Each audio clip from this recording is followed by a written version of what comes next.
It wasn't loud. It wasn't dramatic. It was the kind of softness that only comes when someone has already argued with themselves a dozen times before speaking. Daniel looked up from his untouched plate of fries as the woman stood near his table, one hand gently resting on the shoulder of a little boy no older than 6. The cafe was nearly full, filled with the clinking of cups, the low hum of conversations, and the faint smell of coffee and toasted bread. Yet somehow, in the middle of all that noise, her voice cut through everything. "Excuse me, sir," she said carefully. "I'm so sorry to bother you. I wouldn't normally ask something like this, but," she glanced down at the boy, then back up at Daniel, her cheeks flushing with embarrassment. "Can we share your fries?" The boy stared at the plate with wide eyes, trying not to look hungry, but failing miserably. Daniel didn't answer right away. Not because he was annoyed, but because the moment had startled him.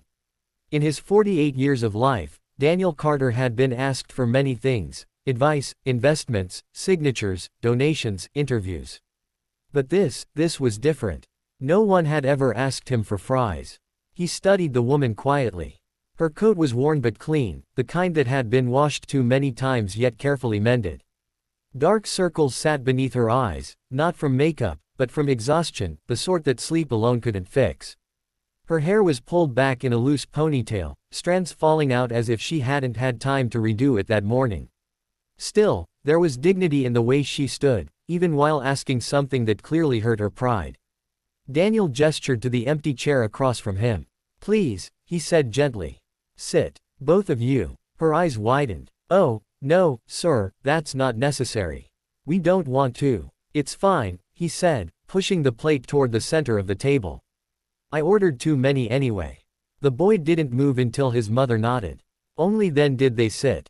She whispered a thank you so quietly it almost disappeared into the cafe noise. Daniel watched as she divided the fries in half with practiced fairness, pushing most of them toward her son.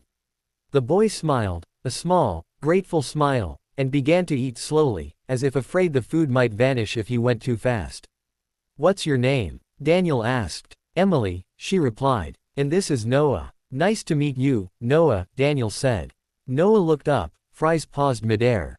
"Thank you for sharing," he said seriously, as though it were the most important rule he knew.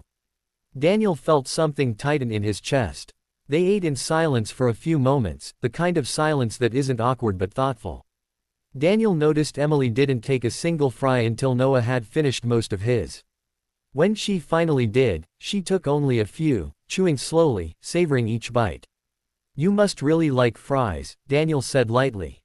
Emily smiled, though it didn't quite reach her eyes. "He loves them. They're his favorite. Usually a treat," she added. Daniel nodded. He wanted to ask more but hesitated. Over the years, he'd learned the difference between curiosity and intrusion. Still, something about Emily's tired resilience stirred something deeper inside him.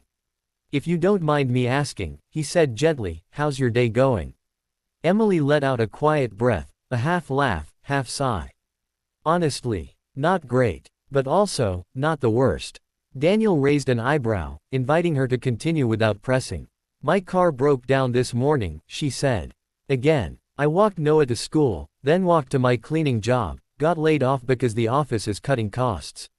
Picked Noah up, and we came here just to warm up for a bit. I had enough for one coffee, so I got it for him instead." She paused, embarrassed. Then he smelled the fries. She expected pity, maybe even judgment. Instead, Daniel nodded slowly, his expression calm and understanding. "That sounds like a very long day." Emily swallowed, clearly relieved not to be met with awkward sympathy.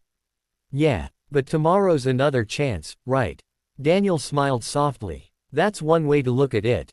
What Emily didn't know, what no one in the cafe knew, was that Daniel Carter was the founder of a tech company valued at over $12 billion. That the tailored coat he wore, though simple, cost more than most people's monthly rent.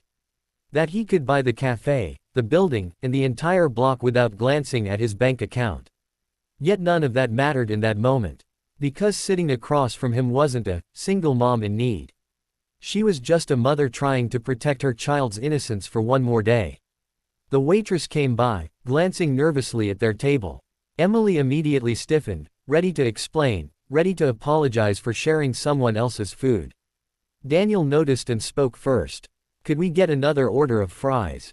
He asked. And 2 sandwiches. Whatever you recommend. Emily's eyes widened. Sir, you don't have to. I'd like to, Daniel said simply. The waitress smiled and walked away. Emily stared at the table, her fingers twisting together. You're very kind, she said quietly. I promise, we don't usually do this. I work. I try. It's just, today. Daniel leaned back slightly. You don't need to explain yourself, he said. We all have days like that. Some of us just forget what they feel like. She looked up at him sharply. What do you mean? Daniel paused, choosing his words carefully. I mean there was a time in my life when sharing fries would have meant everything. Emily studied him now, truly seeing him for the first time, not as a stranger, but as a man with a story.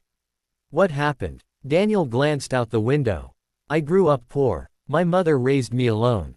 She worked 2 jobs, sometimes 3. There were nights when we shared a single meal and pretended we weren't hungry. She used to say, eat slow, Danny.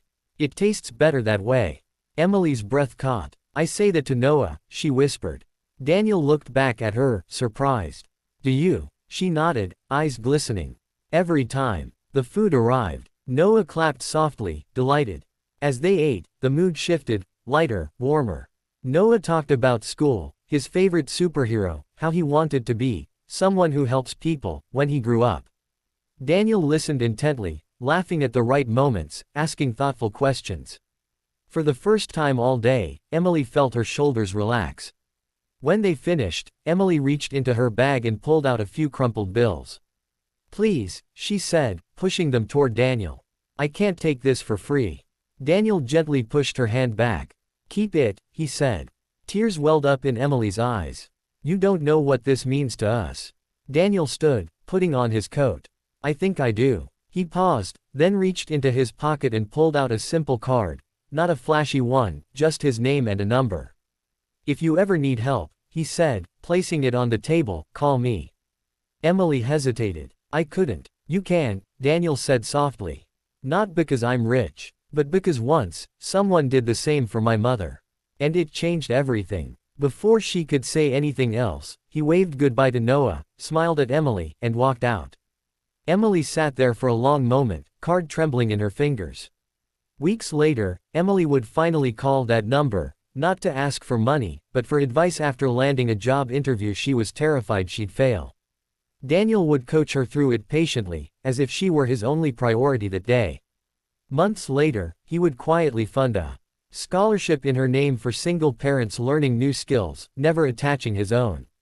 And years later, Noah, now older, taller, would ask his mother why she always told the fries story whenever someone asked about kindness.